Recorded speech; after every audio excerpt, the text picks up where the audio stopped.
De volta nessa sexta-feira da semana do Carnaval, enquanto estamos todos ainda nos recuperando dessa semana com esse feriado gostoso. O vídeo de hoje é um publi editorial para falar do livro vencedor da segunda edição do Prêmio Kindle de Literatura.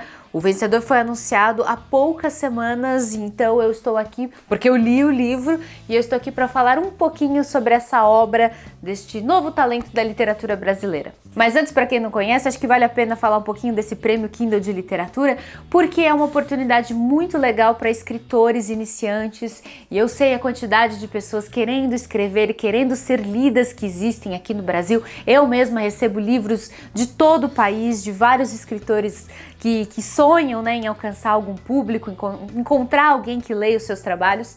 O que é legal do Prêmio Kindle é que você só precisa publicar o seu livro na plataforma do Kindle. Você não precisa ter livros publicados por editora, basta você publicar o seu livro no Kindle Direct Publishing, que, para encurtar, KDP, que é o sistema, é o programa que eles têm para a publicação de livros digitais. Você não tem custo algum de produção, pelo menos não na parte, né, de impressão, aquela coisa que sai tão pesado quando um autor quer se autopublicar. Essa plataforma, né, esse sistema de autopublicação, que é o KDP, ele foi lançado aqui no Brasil há relativamente pouco tempo, mas já é um baita sucesso, já existem centenas e centenas de livros de autores nacionais publicados para formato Kindle. Então eles resolveram organizar prêmio anual para premiar as melhores publicações do ano. Agora, em 2018, foi anunciado o vencedor. Aqui está o livro vencedor, ele se chama Memorial do Desterro. O autor é o gaúcho Mauro Maciel e eu tenho um orgulhinho danado aqui do meu aparelhinho. Eu tenho uma capinha linda vermelha que eu ganhei de presente. Ela não vem junto com o aparelho, mas eu ganhei de presente, então eu gosto de mostrar, né, para me exibir um pouquinho. E o aparelho que eu gosto de usar é o modelo Paperwhite, porque ele tem luzinha interna. Deixa eu mostrar pra vocês o que significa, tá vendo? A luz aumenta, a luz diminui. Tem outros modelos de Kindle, tem alguns que não tem a luzinha, tem alguns mais luxuosos do que o meu, mas eu gosto muito desse Paperwhite. Quando me perguntam qual eu uso, eu falo e sempre recomendo o modelo Paperwhite. Mas agora, falando especificamente sobre o livro vencedor do Prêmio Kindle de Literatura, Memorial do Desterro é uma narrativa bem intimista, bem introspectiva. Ela é contada em primeira pessoa por um escritor cujo nome nós não sabemos, que deve estar na casa dos 60 anos. Interessante isso, né? Um narrador idoso. Raramente a gente vê isso, né, como protagonista mais da terceira idade, né? Ele é um ex-escritor que tem mais ou menos uns 60 anos. Eu digo ex-escritor porque ele foi já um escritor muito relevante na cidade dele, muito importante, prestigiado, só que ele se frustrou com a vida, com a atividade literária. Ele se decepcionou completamente e abandonou tudo, jogou tudo pro alto. Então, quando a história começa, a gente encontra esse ex-escritor, ele já está há 20 anos sem escrever e ele deixou um ranço tão grande dessa vida, desse passado dele como escritor, como poeta, que ele resolveu abandonar a sua cidade e ir para o mais longe possível que ele conseguisse. Ele queria abandonar completamente a sua vida. Aqui é interessante a gente dizer que o livro não usa lugares que existam, né? São sempre locações fictícias, né? Então, ele é natural. O nome da cidade é Santa Maria do Revolto. Essa é a cidade natural dele, né? De onde ele foge. Que pela descrição que é feita, e também lembrando que o escritor é um gaúcho, me lembrou bastante a cidade de Porto Alegre. A gente sabe que é uma cidade grande, de porte grande, porque ela tem universidade, ela tem aeroporto internacional, ela tem um grande rio que passa por lá, tem um porto. Por isso, na minha cabeça, era a cidade de Porto Alegre que ele estava falando. Ele abandona essa cidade, Santa Maria do Revolto, aqui na história, e se muda para uma outra cidade muito distante, que tem praia, que tem atividade de pescadores e tal, que se chama São Miguel do Gostoso. Eu não sei, mas eu imagino, para mim a descrição perfeita é de que ele foi para alguma cidadezinha de pescadores no Nordeste. Passou 20 anos lá até que um dia ele recebe uma ligação de um funcionário da prefeitura da cidade de Santa Maria do Revolto, né, a cidade de onde ele fugiu, dizendo que o homem que alugava a casa dele, o apartamento que ele tinha deixado lá, o homem que alugava aquele apartamento tinha morrido e não tinha aparecido ninguém para reclamar o corpo, ninguém para reclamar a identidade daquela pessoa. Ele tinha morrido deixando uma carta para ele, o escritor. Era a única coisa que ele tinha deixado. Ele tinha sido encontrado morto com uma carta em nome desse escritor que tinha fugido para longe, para ficar o mais longe possível do seu passado como artista. E para piorar, como se não fosse esquisito o suficiente, né, que o seu inquilino, que é uma pessoa que na prática você nem conhece, você não sabe nem o nome, o cara nem lembrava mais, era um inquilino que estava alugando aquele apartamento dele fazia, sei lá, 20 anos, e ele, imagina, nem lembrava mais da cara da pessoa, não sabe, tinha perdido o contrato de aluguel, né, onde tinha o nome do cara, tinha perdido, não lembrava nem da existência, era um apartamentinho lá que ele tinha, que pontualmente todo mês caía um dinheirinho dele na conta e só.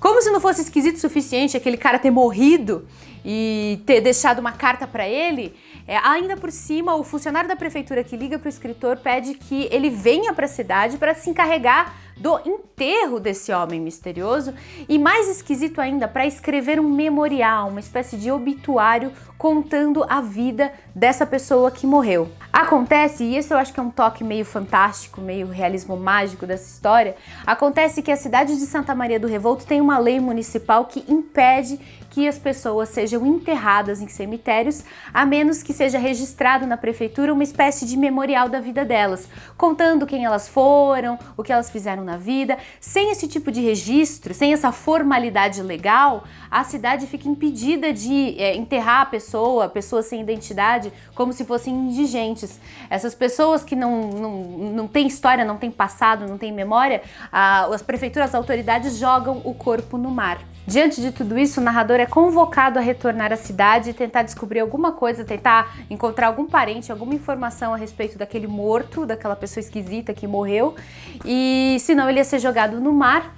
E imagina, né, o escritor a princípio fala, o que eu tenho a ver com isso, né, que joga no mar, eu não tenho nada com isso, eu nem conheço a pessoa, mas ele é tentado com uma coisinha, né, que surge, né, porque parece que o morto deixou um barco, uma lancha, e que se ele tivesse esse trabalho de se encarregar, né, da criação desse obituário, desse registro formal, ele poderia ganhar de herança esse barco dessa pessoa que morreu. E aí, pesando os prós e contras, né, considerando também que ele não tem mais nada para fazer, ele resolve, tá bom, eu acho que vale a pena para ganhar um barco, vou voltar para minha cidade que eu quis abandonar para sempre, mas tudo bem, para ganhar um barco vale a pena. Depois eu trago de volta aqui para minha cidadezinha paradisíaca e vou pescar e vou ter a aposentadoria que eu mereço. É isso que leva ele a retornar à sua cidade natal para tentar recompor a vida desse inquilino misterioso e tentar, né, escrever esse obituário, esse memorial. Evidentemente, na verdade, sobre isso que a história fala, não vai ser nada fácil reconstituir a vida desse homem. Ele percebe que ele é um homem que deixou registro nenhum, que conseguiu se livrar de praticamente todos os registros físicos da sua existência, todos os objetos pessoais da sua existência. Então, esse nosso narrador, ele sai numa investigação meio que frenética pela cidade, tentando descobrir, tentando encontrar pessoas que pudessem ter conhecido, enfim, ele faz toda uma investigação para tentar recompor a memória desse homem desconhecido. E no meio do caminho, é evidente, ele faz uma série de descobertas a respeito de si mesmo e a respeito da natureza humana. Eu achei Memorial do Desterro uma narrativa, assim, bastante delicada, bastante sutil. Eles não têm... O autor, você vê que ele não tem intenção de criar, assim, uma conclusão muito fechada. O final, na verdade, ele é muito aberto, ele permite diferentes interpretações, mas, acima de tudo, ele reflete a respeito da existência, da fragilidade da existência, da vida humana, essa ideia de que se uma pessoa não deixa uma memória, alguma coisa fática, alguém que escreva a respeito dela, é como se ela não tivesse existido. E a respeito também da nossa necessidade como seres humanos de ultrapassar a banalidade da vida e fazer alguma coisa de extraordinário. Cada um entendendo como extraordinário uma coisa diferente, mas ele faz uma série de reflexões a esse respeito e, nesse sentido, é uma narrativa bastante filosófica. É um livro curto, ele tem por volta de umas 180 páginas, a gente lê em poucas horas, mas ele não tem um texto muito fluido, muito oral, na verdade ele é meio formal, assim, ele tem uma linguagem um pouquinho mais rígida e mais formal mesmo. Foi uma escolha do escritor. Eu pesquisei a respeito do escritor, o Mauro Maciel, e descobri que esse já é o terceiro livro publicado por ele, e agora com o Memorial do Desterro sendo premiado com o Prêmio Kindle de Literatura, ele vai ser publicado em papel, porque faz parte do prêmio, né? Quem ganha o Prêmio Kindle de Literatura, eu acho que é o melhor prêmio que um escritor pode receber, é publicado por uma editora comercial, que é a Nova Fronteira. E só para deixar vocês com vontade, os outros finalistas, eu acho que vale a pena dizer, né? No total são 5 finalistas, sendo o Memorial do Desterro o livro vencedor, mas houve outros 4 livros, né? Totalizando 5 finalistas que chegaram a essa última etapa da seleção, né, do vencedor do Prêmio Kindle de Literatura. Os nomes deles são Amarga Neblina, da Fernanda Melvi, Entre Pontos, do J.L. Amaral, Nova Jaguaruara, do Mauro Lopes e Pelos Caminhos do Tempo, da Bárbara Nonato. A boa notícia é que eu, Isabela, entrei em contato com esses escritores e vou começar, a partir de algumas semanas, vou reabilitar aquele quadro que vocês me pediam para voltar com ele há muito tempo, que é o quadro Vitrine Ler Antes de Morrer.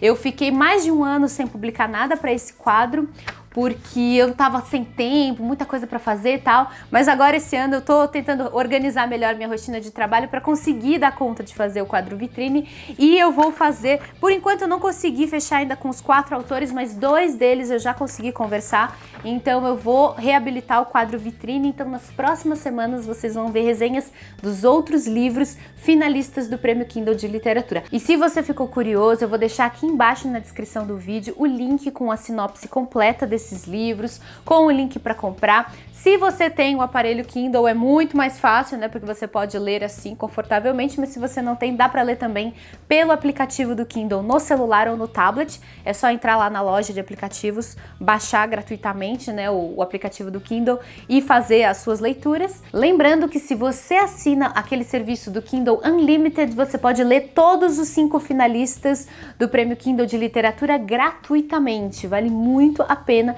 Estão todos lá disponíveis gratuitamente para você ler, ok? Obrigado aos meus padrinhos e madrinhas que colaboram para esse projeto dar certo. Vocês são fundamentais. Se você quiser se tornar um padrinho ou uma madrinha, também está aqui embaixo na descrição o link da minha campanha no Padrim. Conheça, veja os benefícios que os padrinhos e madrinhas ganham.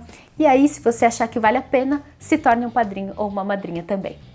Tchau, tchau, gente. Até mais.